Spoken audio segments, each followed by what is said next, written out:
bonjour Rodolphe et Christophe. Bonjour. Nous sommes toujours à Mency, donc Rodolphe est en pleine dédicace. Pendant que Christophe se repose. C'est à mon tour. Ah, donc vous faites comment? C'est une dédicace chacun son tour?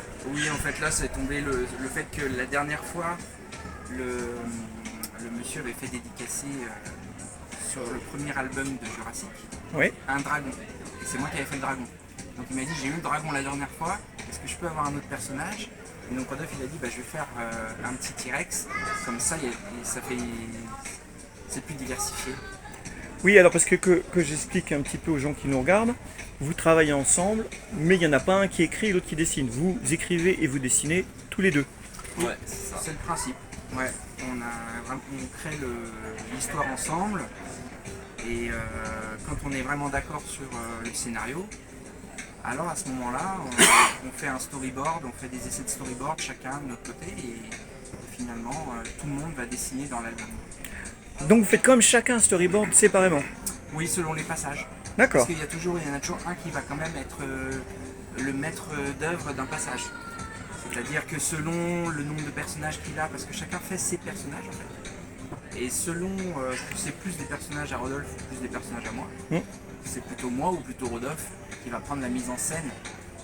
En fait, on va la travailler ensemble après, mais il y a un premier élan qui vient de l'un ou de l'autre. Alors t'as dit quand on est d'accord, on continue, donc on se met à dessiner. Et quand vous n'êtes pas d'accord, il se passe quoi? Parce que ça arrive, j'imagine. Oui, ça arrive. Bah, quand on n'est pas d'accord, on revoit le scénario, on revoit le storyboard, on revoit des choses. Souvent, c'est un peu dans la mise en scène, des cadrages ou des choses qu'on va changer. Voilà, on essaie de se mettre d'accord, on essaie de voir. Souvent, il y a une raison. Ok, mais sur l'histoire, vous avez jamais de divergence. Si, mais c'est en amont. Parce que si vous avez chacun vos personnages, des fois j'imagine qu'on a envie que son personnage, il ait peut-être un rôle un peu plus important. On a eu des divergences, mais c'est tout de suite, c'est avant la phase du storyboard, c'est carrément dans la phase du scénario. Ouais. Et la phase du scénario et avant, c'est quand on en parle. Mais au moment où on va en parler, il est possible que Rodolphe me dise bah non, moi je vois pas ça comme ça pour ce personnage. Donc moi je lui dis bah non, le personnage peut pas faire ça. Alors en cas de désaccord, ça joue à la bataille, au bras de fer, à la baston? C'est un bras de fer psychologique. Voilà. Non, en fait je pense que voilà, on attend, on laisse mûrir un peu dans ces cas-là. Ça peut arriver que chacun, soit on se met d'accord parce que finalement on arrive à convaincre l'autre, ou soit on laisse un petit peu reposer, et puis 2-3 semaines après, on a eu le temps de réfléchir à tout ça. Alors, derrière toi, il y a l'affiche du festival. Alors, lequel de vous deux l'a réalisé? C'est moi. C'est toi. Ouais. Alors, pareil, le choix, ça s'est fait comment? Bah, la dernière fois où on avait fait un festival de Mency où on avait été choisi pour l'affiche, c'était moi qui l'avais fait. D'accord, donc là c'est chacun son tour. C'est plus facile. C'est simple.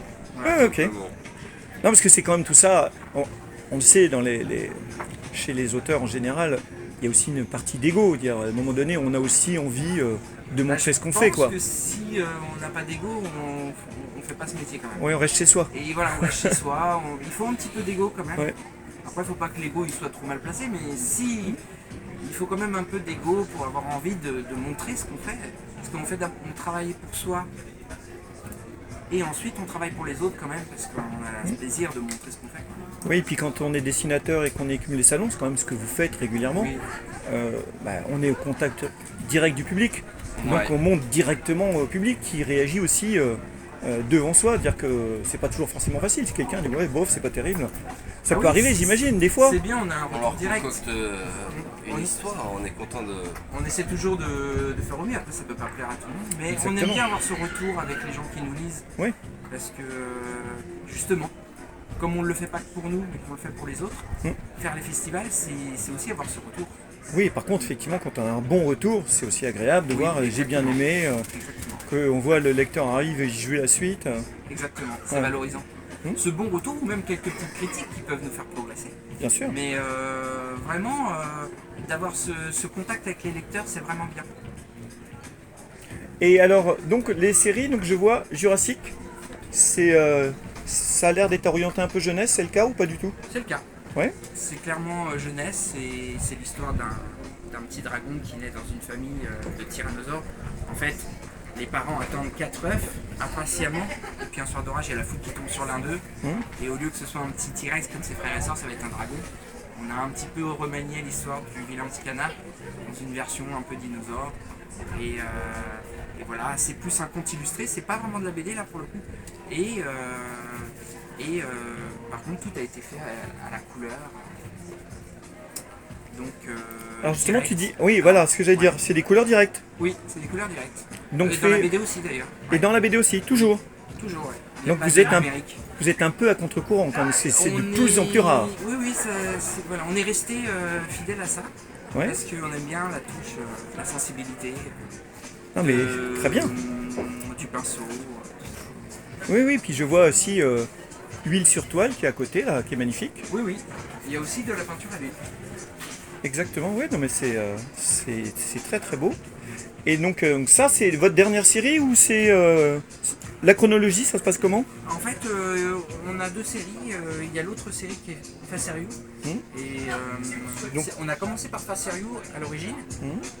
Et en cours de la série, on a fait Jurassic le petit dragon pour les enfants, parce que on s'est rendu compte que les enfants aimaient beaucoup notre travail, mais que comme l'album est plutôt à partir de 12 ans, bah, pour les petits c'était un petit peu difficile. Et donc du coup, on s'est dit bah, on va faire ça pour les enfants. Et puis Face Sérieux, voilà, on a fait 4 albums pour l'instant, puis là on est en train de faire le tome 5. Donc qui va c'est la sortir suite, à la rentrée. à la rentrée, septembre donc. Oui, voilà, Septembre. vers septembre, je pense fin septembre. Et oui, un album, ça vous prend combien de temps à peu près pour... Ouais, ça dépend vraiment, mais généralement ça nous prend 1 an et demi, 2 ans. Ouais. Le tome 5 a pris plus de temps parce qu'avec la période Covid, ça a un peu tout désorganisé. Ouais. Mais, Pourtant vous avez plus de temps libre a priori. Moins de oui, salon. Oui, mais il y a toute la partie commerciale qu'il faut tenir en compte. Bien sûr, Financement, etc. ça c'est clair. Et là, Oui, parce que vous êtes indépendant, On est indépendant. vous autofinancez. oui. Du coup, il faut quand même qu'on bouge, il faut quand même qu'il y ait des événements. Il faut Oui, quand parce même que sinon l'argent rentre pas, donc on ne Bah, peut pas financer l'album suivant. Pas autant qu'on voudrait, hein. Ouais, Les commandes en ligne, c'est Oui, non mais clairement. Et donc le prochain, c'est comment on prononce Face Sérieux, c'est ça? pas sérieux. Face Sérieux, je me trompe pas. Oui.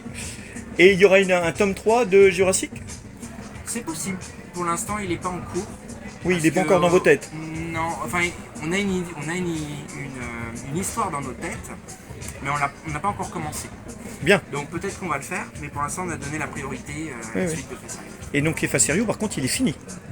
Non, Il n'est pas fini encore. il n'est pas fini encore. D'accord. Normalement, il y a 7 tomes de prévus. Et... Non, non, mais je dirais le tome 5 est fini. Réalisé. Ah oui, il est presque fini d'être réalisé. Ah, il est presque fini. Il arrive enfin, mais après, il faut le monter, il faut concevoir le livre. Ah oui, d'accord, vous n'êtes pas Il y a encore toujours au cette- maquettage du livre. Non, on est juste avant. Et alors, qu'est-ce qui vous a amené à la BD tous les deux? Comment vous êtes tombés dans la marmite? Voilà, quand on était petits, les gens dessinaient, on écrivait. Vous écriviez aussi? Oui, des histoires, des contes, on aimait beaucoup écrire, on aimait beaucoup dessiner.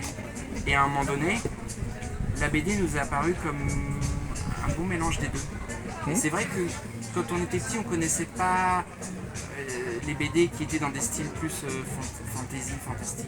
On connaissait les BD les plus connus.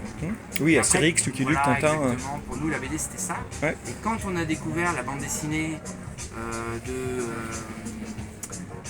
Olivier Ledroit, Inky Bilal, à Plus l'époque, adulte et oui, plus exactement, fantastique, plus SF. adulte, plus fantastique. Et puis après, on a redécouvert des comme Philippe Drouillet, Moebius, ou même La Case des Bêta Baron à l'époque, ou Marigny, ce genre de bande dessinée. Ce genre d'auteur, ce genre de BD, bah, tout de suite ça nous a ouvert un nouvel espace où on a pensé qu'on pourrait prendre notre place. Donc on s'est dit, ah oui, mais c'est possible de faire ce genre de bande dessinée en fait, avec ce genre de dessin, et on a trouvé ça fabuleux. En même temps, j'observe l'évolution de la dédicace. Et donc, oui, vous avez commencé à vous y mettre il y a combien de temps? On a fait la première BD en 2009, 2009, 14 ans donc. déjà. Vous avez 14 ans tous les deux. Vous les faites pas. Oui, c'est ça, oui, on a 14 ans. Non, mais déjà 14 ans, Oui, mine de rien. oui, oui, oui. Ouais, c'est bien. Et ben, écoutez, merci. Merci à vous. À très bientôt. À bientôt. Hein. Allez, bonne journée. Au revoir. Au revoir.